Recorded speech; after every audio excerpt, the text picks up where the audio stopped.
Hi, welcome to Speak Up for Our Planet. We're glad that you found us. All of our videos are of experts talking about what they're doing to save the planet and how you can help too. You might like to watch the videos live and ask the expert questions. In that case, just visit our website and click Join Us. Hope to see you soon.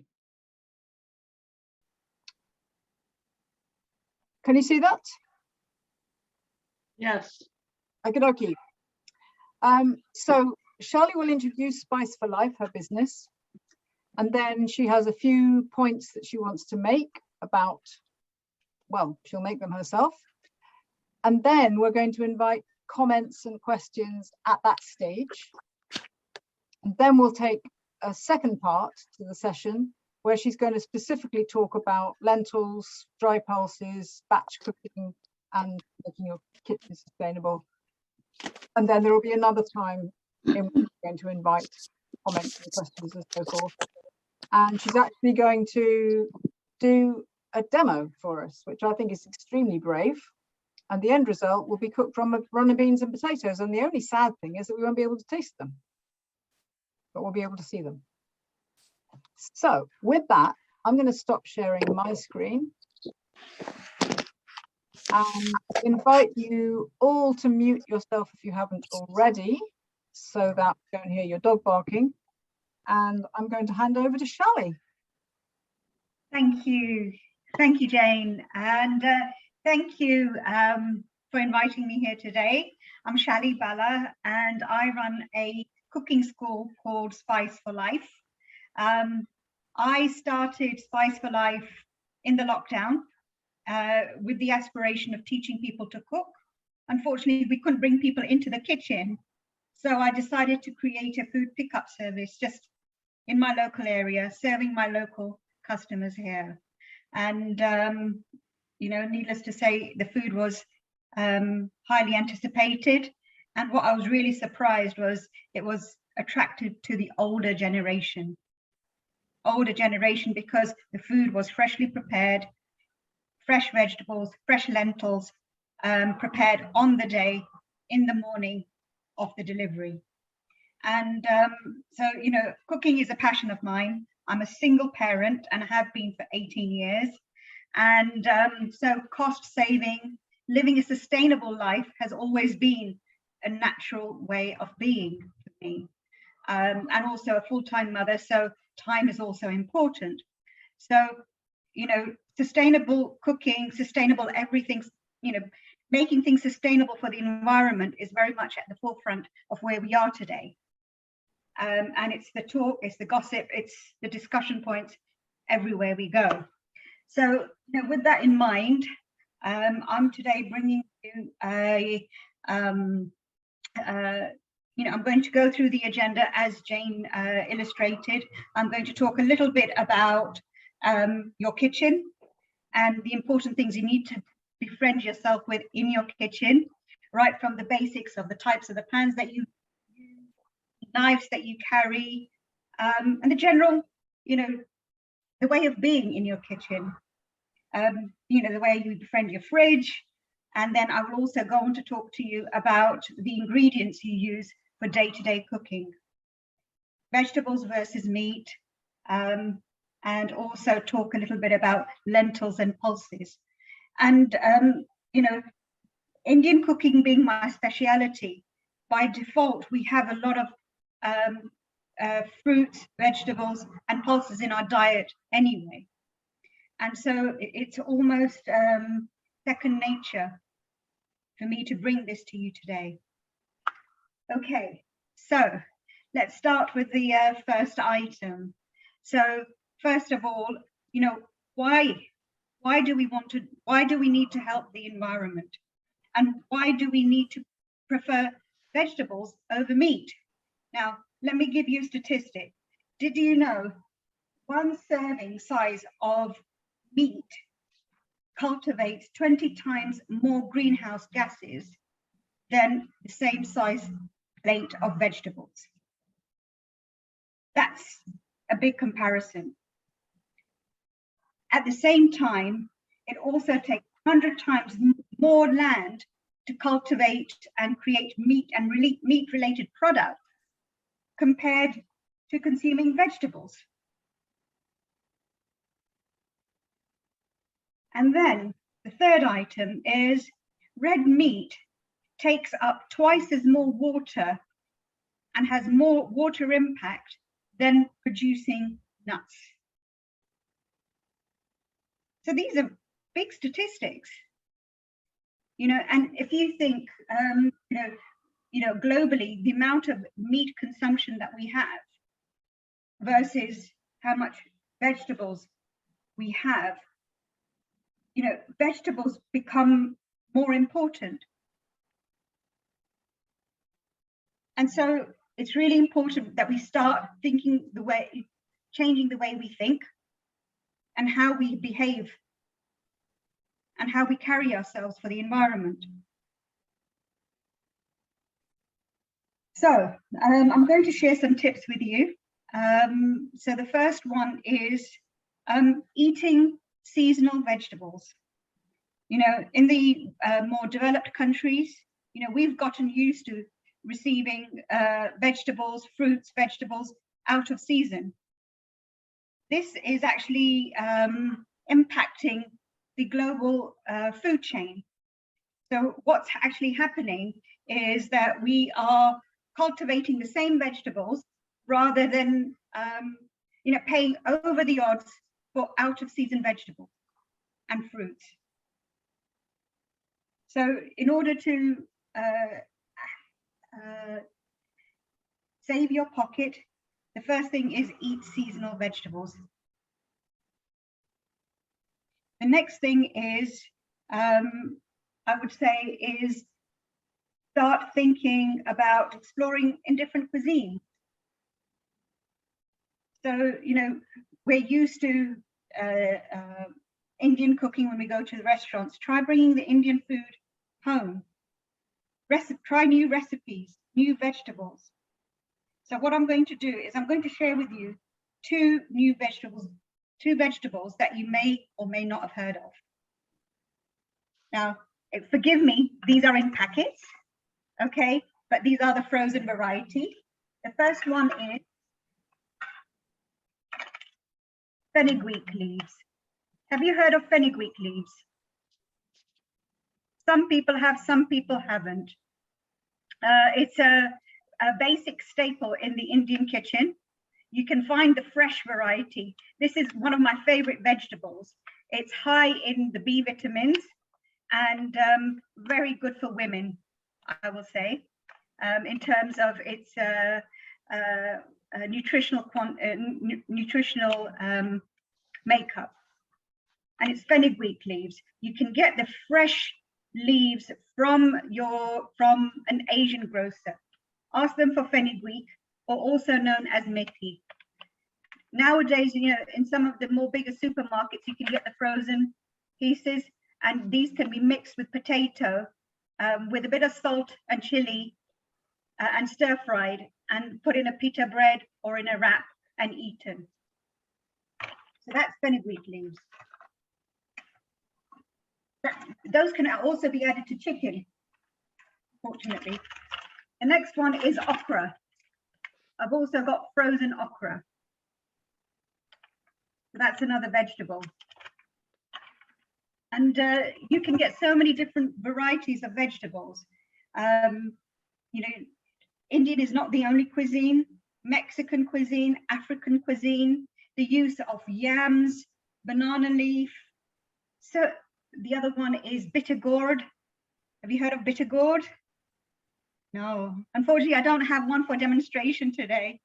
But in the Asian local grocers, you can pick it up, and it is deemed a blood cleanser, deemed a big powerhouse of blood cleansing. So I would urge you to explore other cuisines. Then the next item is, I would say, is a batch cooking. the batch cooking is what I do on a Sunday. Where I am cooking in batches for the week. I also work full time. So for my daughter, I cook in batches. And this can be vegetable dishes, it can be lentil dishes, it can be a variety. I will tell you more about it in a minute. And so that's where I'll pause for a moment. Are there any questions?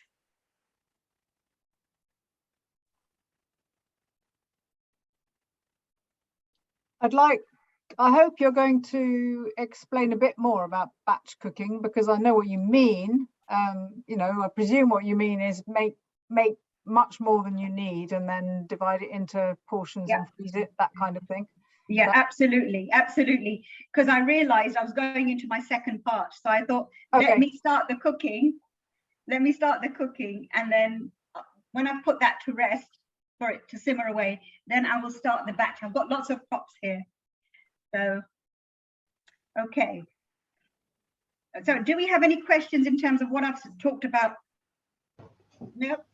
Oh, yeah, Jennifer? Hi, Shally. My hearing isn't that good. Would you be able to spell out those 2 bags you held up? Because I couldn't see the words properly, and then I didn't hear it properly. So if you could put it on the chat, the 2 bags of vegetables that you held up. Yeah, please. I will do that. Jennifer, do you mind if I do that at the end? Yeah, I can do that right now. Okay, thank you, Rosie. Shally, and I'll pop them on the chat now. Yeah, so that was bitter gourd, fenugreek leaves, and okra.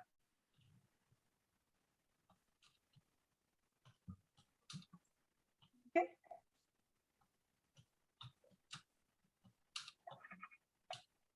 Right, so I'm going to change the direction of the camera now, and I'm going to do a demo. And while I'm doing the demo, I'm actually going to express to you why I've used the utensils I've used, why I've cut the vegetables the way I've cut them. And yeah, okay. And then if you have any questions, feel free to ask me when we move across to face-to-face angle again. Thank you.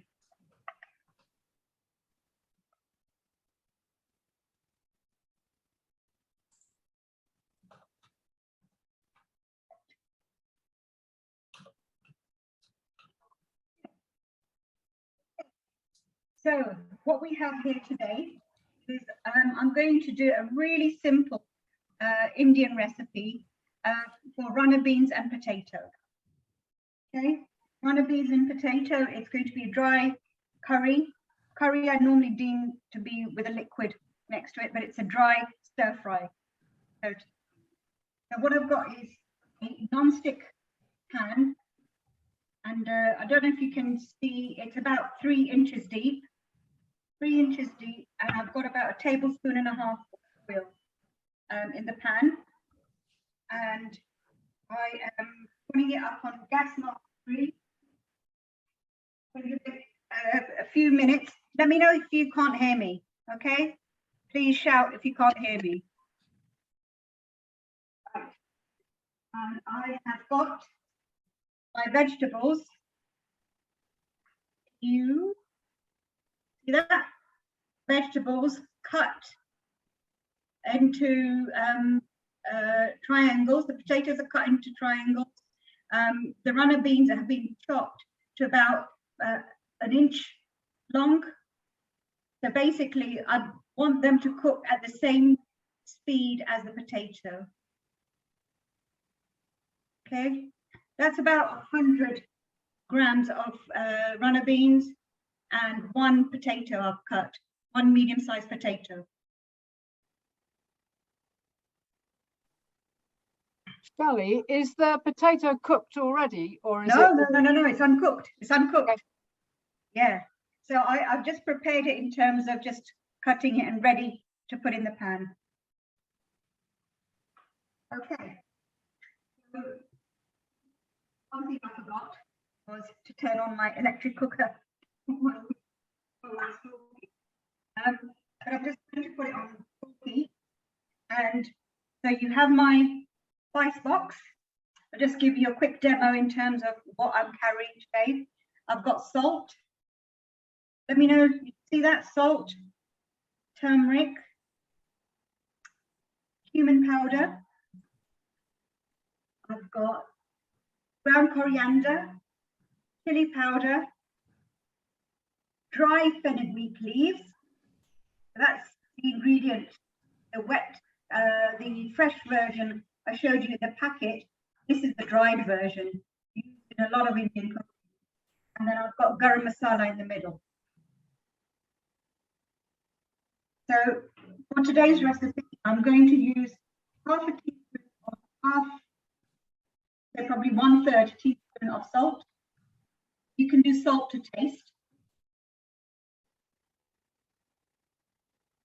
Can you hear the crackle? You hear the crackle? Yes, just starting to. All right. And then same amount of turmeric.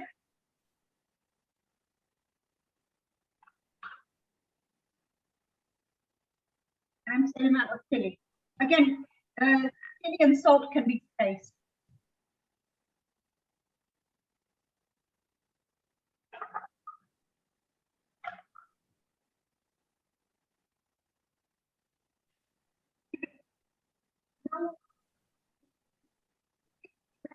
Ever, and I'm sure most people these days carry turmeric, chili, and salt in their kitchens.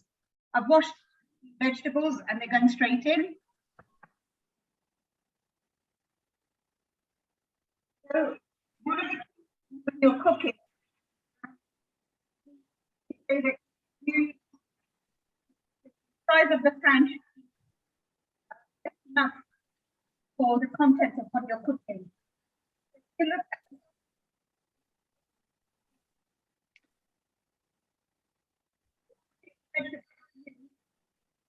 We're not being able to hear you very well. Okay, so the quantity of the vegetables I've used about the same size as the pan.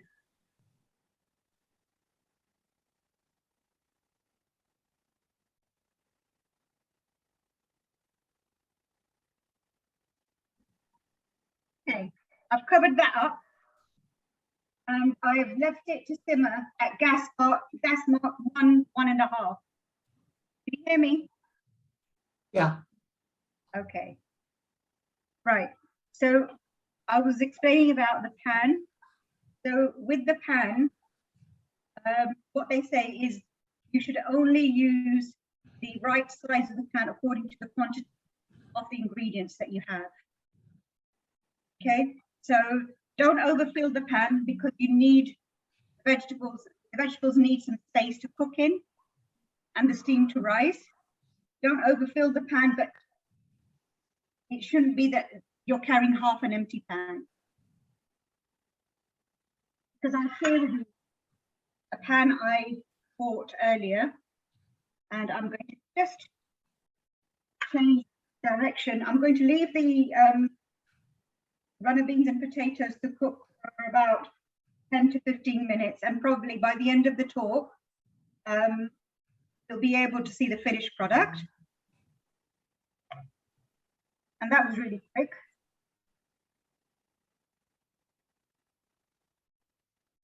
So I was going to show you the importance of the pan.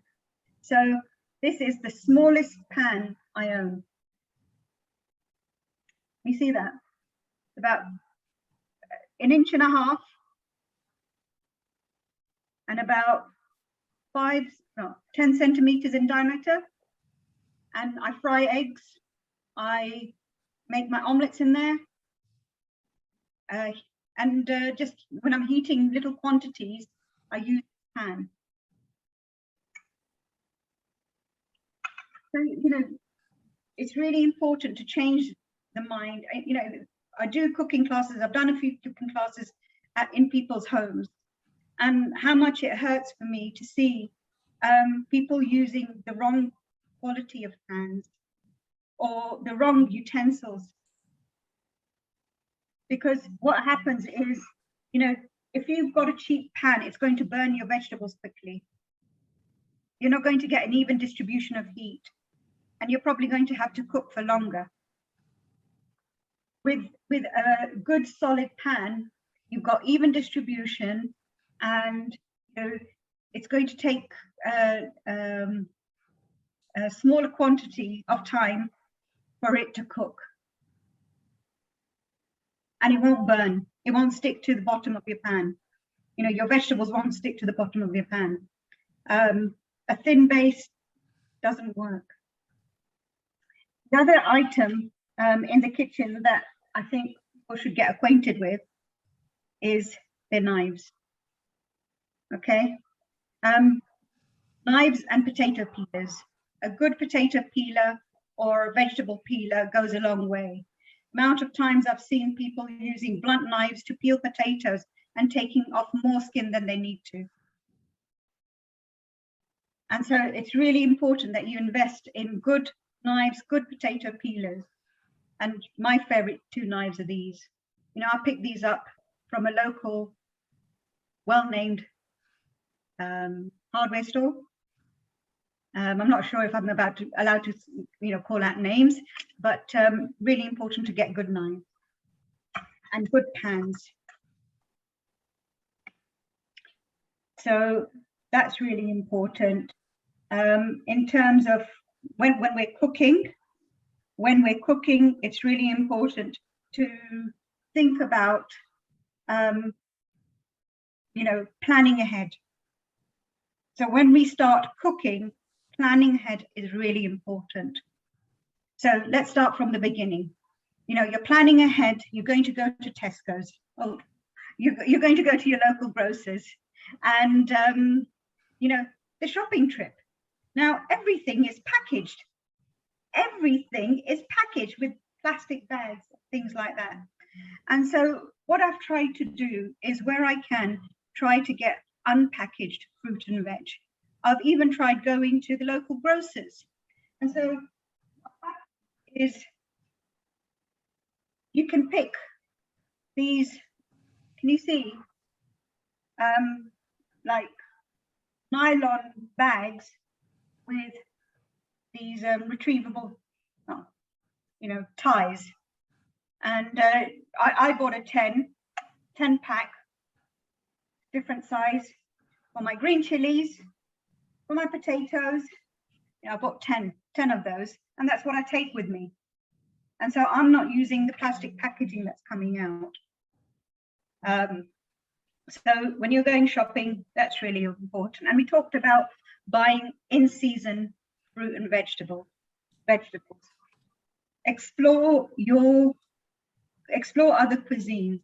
Get recipes off the internet. Try something new. Maybe one every week, and you'll begin to see the difference. Then what I'll do is, when we're looking at different cuisines, I will point you in the direction of lentils and pulses. Now, lentils and pulses make a big part of the Indian cuisine, a very big part. So what I can do is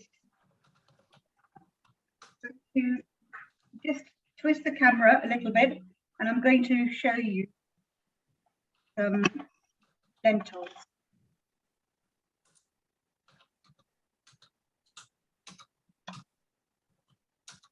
So these are green lentils, okay? These are green lentils, and they take about 20 minutes of boiling in water with some spices. And this quantity could easily feed 2 people. Sorry, there you go, 2 people. Actually, this was green mung lentil. This is green mung lentil. Oh, green mung. And this is washed green mung half lentil. Now, with lentils in Indian cuisine, you get the same lentil in 3 different ways. Get whole with the skin on, without the skin off, with the skin off. So this is with the skin off, and then split. Unfortunately, I don't have the split version of this particular lentil, but that's what it would be. Then we got these black-eyed beans. I'm sure some people are familiar with black-eyed beans. This is another pulse, again, cooked with tomatoes, onions as a garnish. Makes a delicious meal served with rice and bread. And typically this will arrive in packets. I'm going to show you.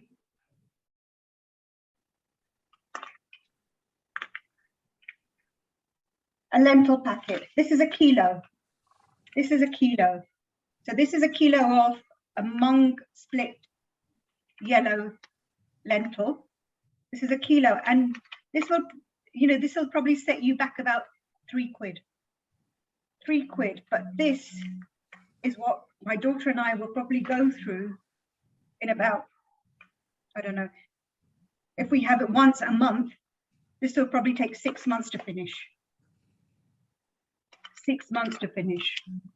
So that's 1 kilo. You get larger varieties.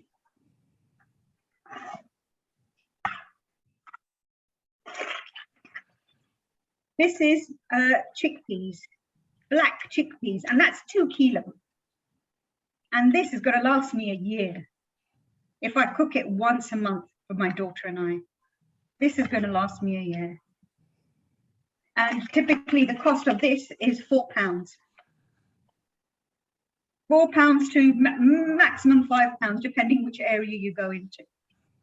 In the typically Asian stores, this will go for £4.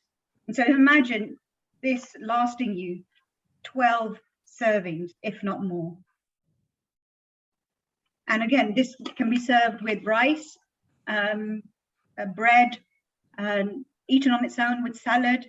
It's delicious, really, really delicious when made.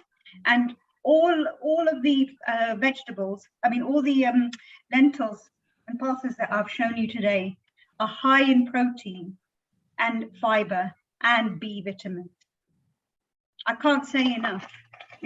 Where the Asian subcontinent is predominantly vegetarian, these lentils and pulses are a great substitute. And the beauty of some of these lentils is that you can ask me, Shally, that's a lot of, I don't really want lentils the following day. I don't want to eat leftovers the next day, the same thing. What do?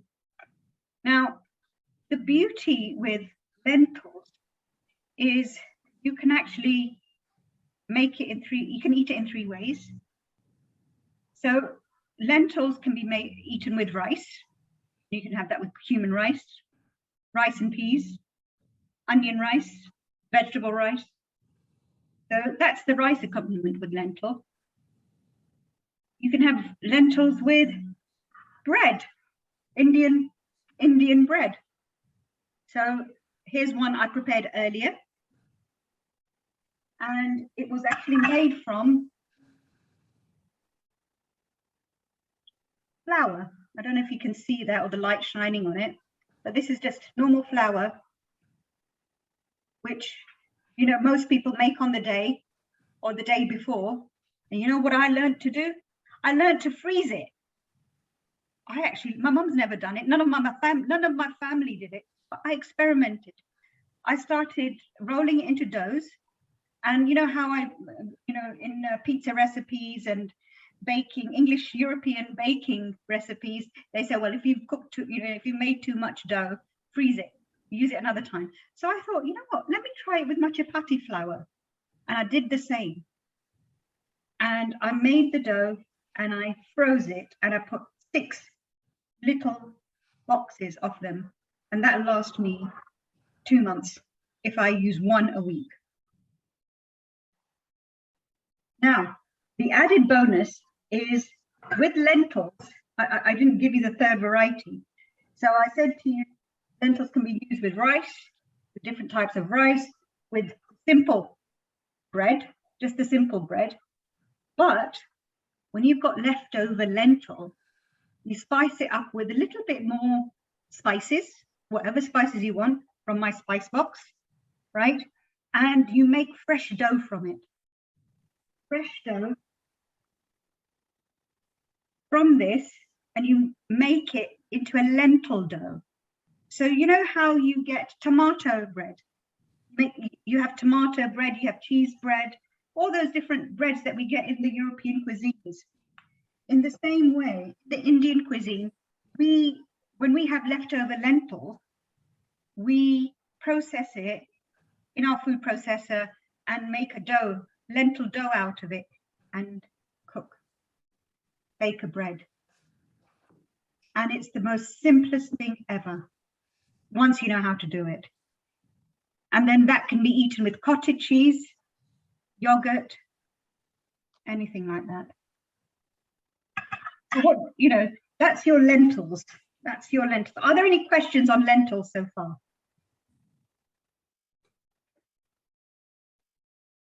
I'm just going to give my potatoes and runner beans a quick stir. Any questions? Do you have specific different ways of using the different types of lentils, or are they pretty well interchangeable? I mean, I'm very fond of brown lentils and green lentils, for example, because they keep their shape, whereas the orange ones tend to turn into a mush. So you know what, it's all a trick in how long you cook. They turn to mush.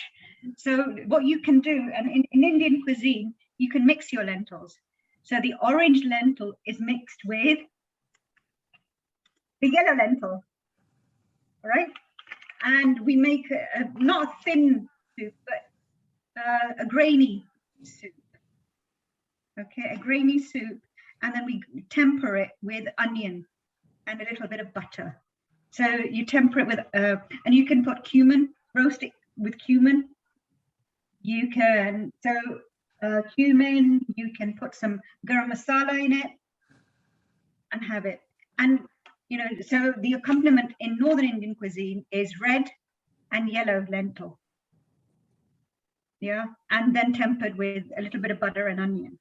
And when you're, so one of the things as children, when we weren't too well, you know, had a cold, I couldn't eat very much, my mother would cook this with red lentil with just butter, nothing else, just so that we'd get nutrition. So it's one of those sick nutritional power foods. okay, we have a request for to know how to make the lentil bread, and I agree with that. Oh. So either if you could explain really quickly, or if you tell me afterwards and I can share it with everyone. I can do a demo. Okay, have you got time? Not today. Okay. I haven't got any leftover lentils today. Okay. Basically what happens with leftover lentils, so there is, in my humble opinion, not all of the lentils can go through the dough making process. I have a few favorites that give me extra flavor, which I feel have flavor and go well with the dough. And that's split chickpeas with brown lentil. Split chickpea with brown lentil and lots of ginger, tempered ginger, right? I don't put ginger in every single lentil type.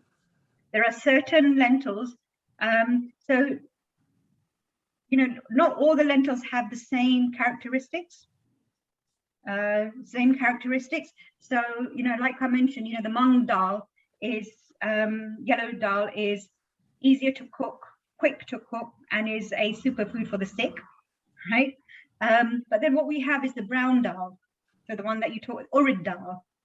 Urid dal is a heavier dal, and it's the royal dal in the Indian cuisine, and typically served at weddings and special occasions.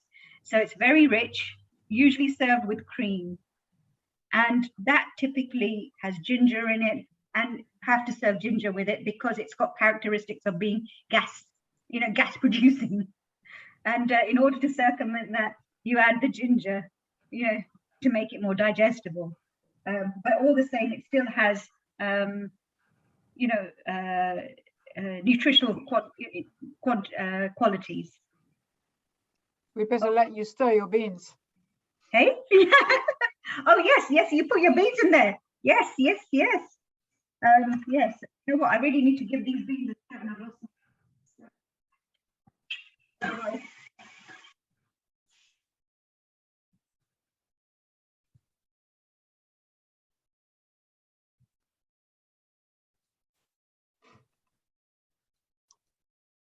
There's a lot of questions, both now and beforehand, about different types of cooking implements. So the difference between microwaving, pressure cooking, fan, oven, you name it. And I think to some extent it's obviously a question of suck it and see and figure out what uses the least energy. But do you have any particular thoughts about that?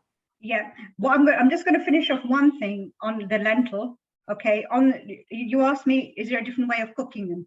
Mm-hmm. Some you have as a liquid soup, and the brown lentil, which is washed, you have as dry stir fry, and you temper it with ginger, and you have it. So not all of them are served as with runny sauces. Some can be dry and then used in wraps and things. So that's that chapter closed for now. Okay, right. So on to your kitchen and the way you cook your food. Okay, so and this kind of ties in with the batch cooking in terms of how you cook and how you use your kitchen. So firstly, the first item was microwave. So you asked about microwave. Microwave probably is the most efficient. In terms of all the reading and research I've done, they say it's the most efficient way of cooking because it's quick, and the heating mechanism is focused on the item itself in the center. So it's very focused cooking, and so the most effective. Okay, whereas when you're cooking on the hob, it's dependent on the pan you use, how wide the pan is, how wide your ring is versus the pan, so there's lots going on there. But with the microwave, one of the things I'm going to put my opinion here is, while it's efficient and effective, I don't know the impact it has on my body with the rays that we use from a microwave. So, I'm going to put that there. A lot of, it is the most efficient way of cooking, but is it right for your health? I don't know. So I have to put that caveat there, because, we're using electromagnetic rays for the cooking. So, in terms of research, yes, microwave's the best way. If you are doing baking, then maximize your baking capacity.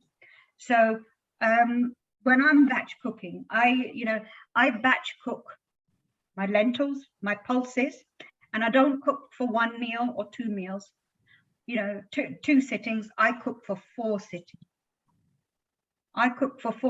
Because it's going to take me the same time, on a Sunday, to cook for two sittings versus 4 sittings. I've got to clean 1 pan. I've got to clean 1 surface, 1 knife.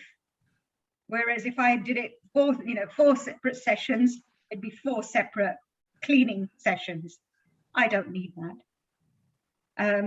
In terms of efficiency, time efficiency, in terms of when you're cooking. So I have an Aga, And in order to maximize my cooking capacity, I tend to, especially in the wintertime, now my Argo's switched off, but in the summer, but in the wintertime, I keep it on. And when I'm at home on that one day, I am cooking 3 different pulses or lentils.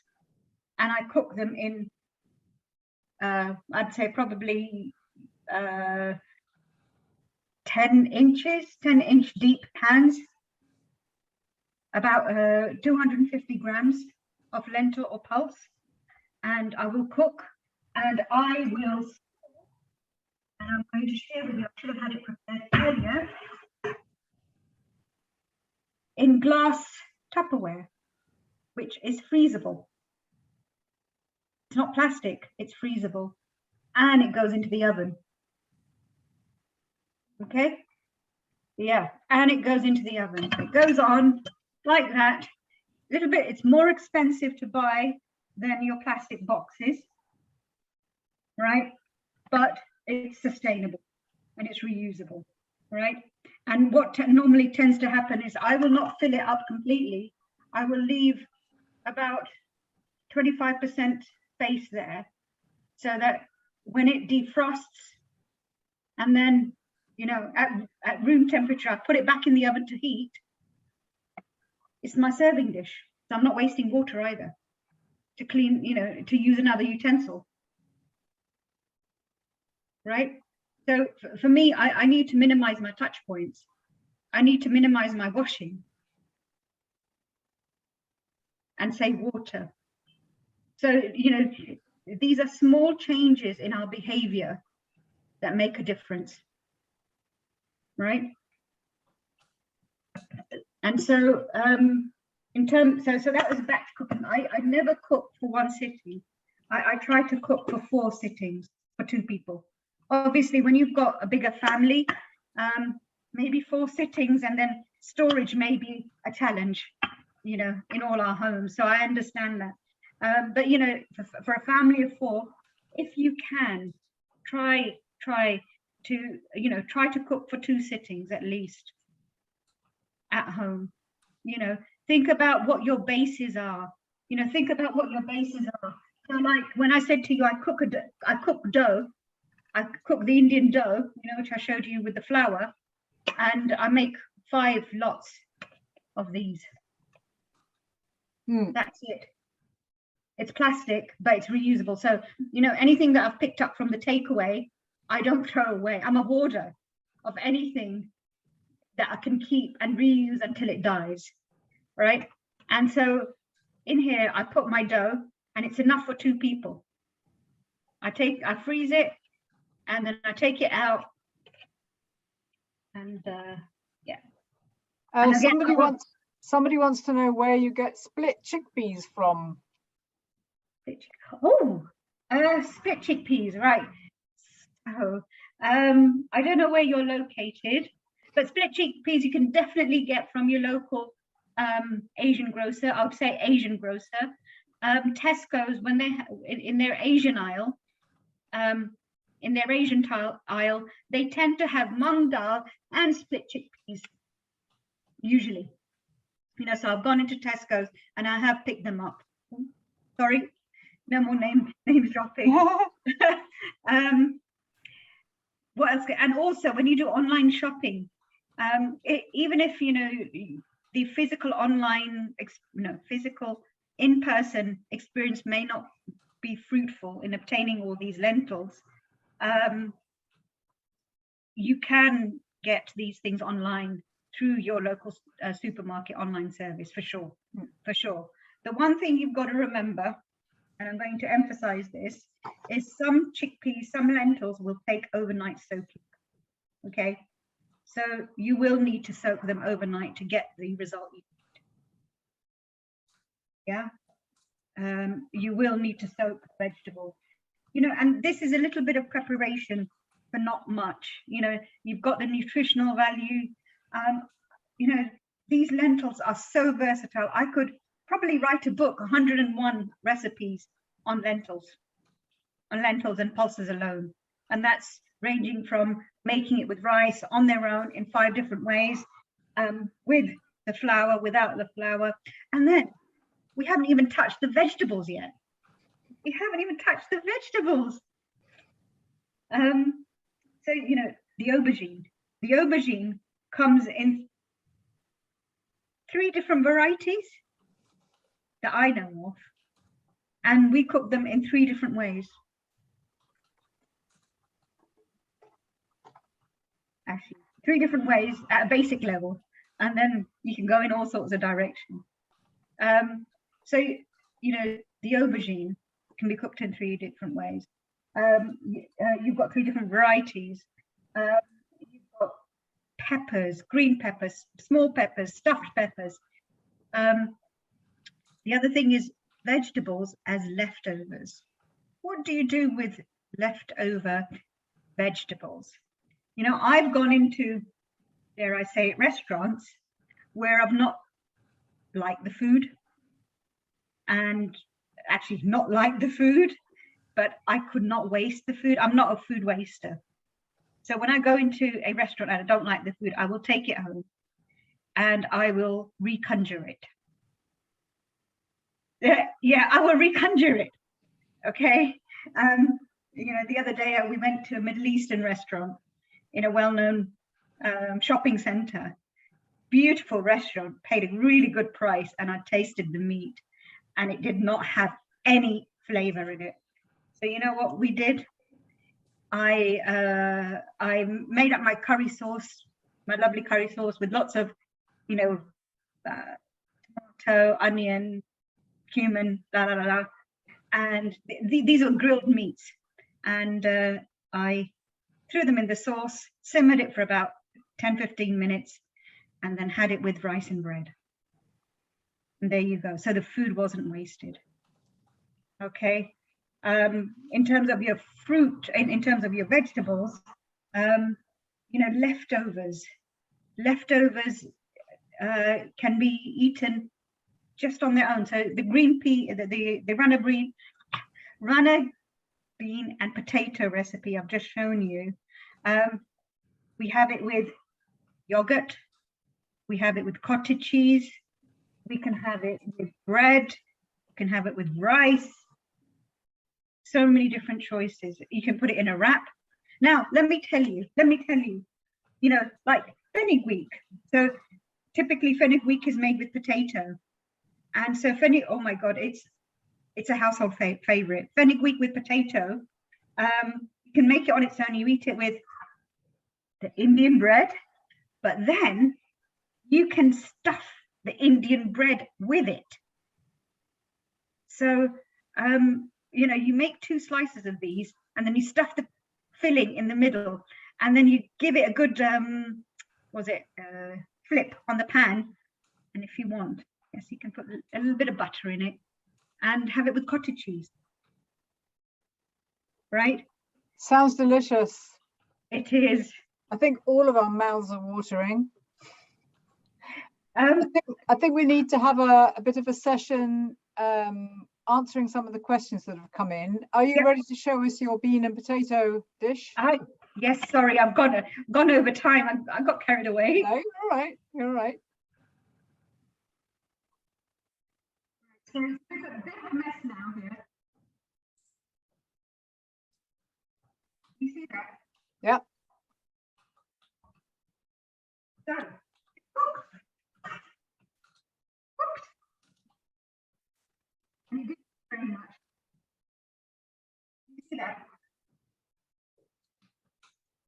And because runner beans are so quick to cook, and the potato cooked very quickly as well. And it's not a wet curry. It's a dry dish, which typically, you know, when we have dry dishes, we serve them with yogurt. And in this case, our personal household favorite is serving it with cottage cheese. And then, you know, with bread. So that's how typically this would be eaten, with cottage cheese. I mean, the thing is, you know, we can get wraps. You know, we can get wraps in the local supermarkets these days. So yeah. Right. And I think it's perfectly appropriate to give a little plug, since you're in Chalfont St Giles as well, to our local greengrocers, where you can go and just take a bag and put everything in the bag. You don't need to have any plastic at all. They're doing their absolute best to make it plastic free, although it's difficult to be completely plastic free. Yeah. I mean, I know two stores. I know two stores where I go to, and I go with those bags. Is can I say? Yeah. Okay. The one in Chalfont, Little Chalfont, is Hirani. Mm-hmm. In Little Chalfont by the station. Hirani's, and very, very good, very fresh. And I was surprised how fresh their vegetables are. And the other one is Burley's. I think it's Burley's or Burley's on Chalfont St Peter High Street. Mm. I can't remember the name, but it's the grocer on the high street itself. Yeah, They do Binnings, their food. Binnings or something like that. I know what you mean. The greengrocer on the high street. That's right. Yeah, those two So I do know. If you have a greengrocer near you where you can buy stuff without the plastic, of course that's great, but not everybody does. And I think we've got to reverse. And the thing is, I think I can't emphasize enough that you all need to know where your food is coming from. Mm. You know, where your food is coming from, explore different cuisines. You know, we're experiencing a global crisis in the food chain right now. And, you know, something I feel really passionate about. And, you know, there are steps that we as a community can take, but trying to get 60 million people to do it, it's a big feat, you know. Right. And yeah. Oh, Birrings. Thank you to Bob and Ann Bell. It's called Birrings. That's right. Sarah Jones says, is the steam coming from the beans? I didn't notice you adding water. No, you don't add water. So, right, when we're cooking dry vegetables, we trust the water coming from the vegetable. And this is where, if you have good pans, see, if you'd use cheap pans with thin coating or thin layering, you know, without water, your pans will burn the vegetables. Here, I've not used water, so I've saved water, and I've used the natural moisture from the vegetables to cook the vegetables in. Yeah. And the lid holds it in. The lid holds it in as well. And so, you know, when I'm cooking my fenugreek with potato, I don't add no water in there. With okra, I'd never add water in there. Interesting. Yeah, never add water. It's, you know, with good pans, good utensils, steam cooking, and knowing your cooker, you know, your hob really well is really important. Okay, I've got another question for you. It's a challenge to answer this one quickly, I think. You said at the start that the older generation welcomed your fresh vegetable cooking. How do you help people to move away from the habit of eating meat most days of the week? You know what? How do I move? I've not really moved anyone, but the feedback I got from my cooking, from the pickup service was, Shally, your food is digestible. You know, it just goes through us, and we feel healthy eating it. And you know, I made one meat dish, and you know, I think 2 vegetarian dishes, and I think it's serving, you know, some of the pulses that we've got and the recipes I've got make a really good substitute for meat. You know, we've got people in our household, the men. I'm not showing a gender bias here in any way, but the men in the house who love their meat quite easily eat black chickpeas because they're like, oh my God, I want this over the meat that you've made. Not because I make a bad meat curry. It's just so digestible and yummy. So be willing to experiment is the message, isn't it, really? Yeah, absolutely. Experiment. And I can't say enough. You know, there's such a variety in the world in terms of cuisine. You've got to try it. You know. So, Shally, there's so much you could obviously tell us that we haven't got time for. So maybe we'll have you back another day. Maybe we will just put quite a lot of information on the Speak Up for Our Planet website about the sorts of things that you've been suggesting, and maybe expand a bit so that people get a lot of information. I'm taking two messages out of this really. One is just look around, experiment, try things, be willing to have a go at cooking things that you don't normally cook, and make sure that you buy things fresh and in season. We had a speaker about food a little while ago who was making the same point but in a different way. He said if you really must buy something like, I don't know what, blueberries, buy them frozen if they're not in season, because that way they're not being flown here, they're being frozen on site, and then they can be moved here quite slowly. Yeah. So just really think about what you're buying and when you're buying it and how you're buying it and that kind of thing. Yeah. And the other one is just being willing to try all sorts of different recipes, and I really enjoyed all of your information about pulses and beans and that kind of thing, and I think most of us could probably eat a lot more of those sorts of things. I think you've opened my eyes to the fact that there's such a breadth of different types of recipes that you can use these things for. Some of us get into little ruts, you know, and you have your lentil dish, but there are 53 different sorts of lentil dishes you could be cooking. So indeed, yeah. Let's be much more imaginative.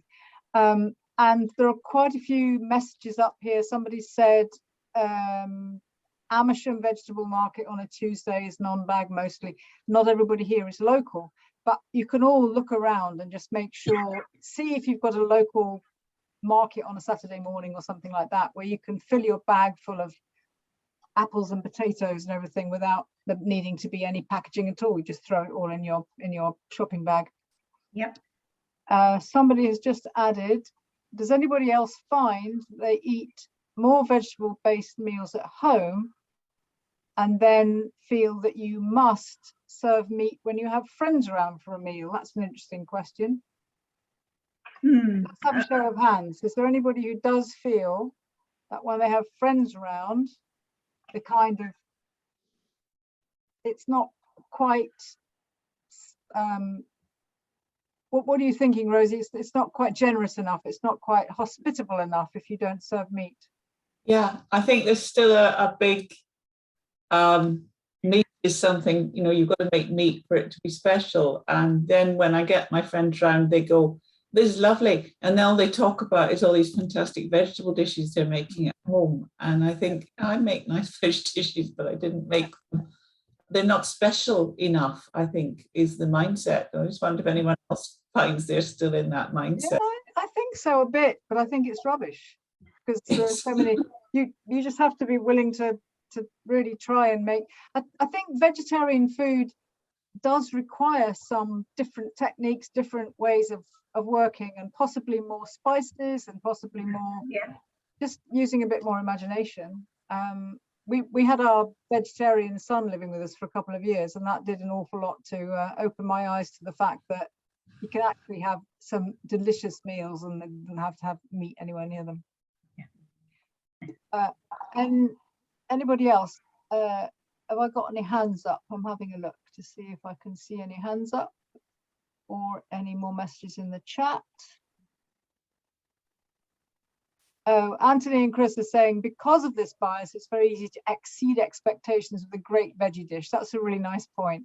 Yeah, you point out that it's veggie and people think, that's not going to be very exciting, and then it is. So you make it really.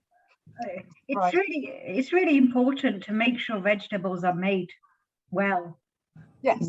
You know, absolutely well. You know, the worst thing you can do is serve mushy vegetables. I think many of us in England of my generation can remember overcooked boiled cabbage and quite a number of things like that, which is not to put anybody off vegetables for life. So we just have to rethink.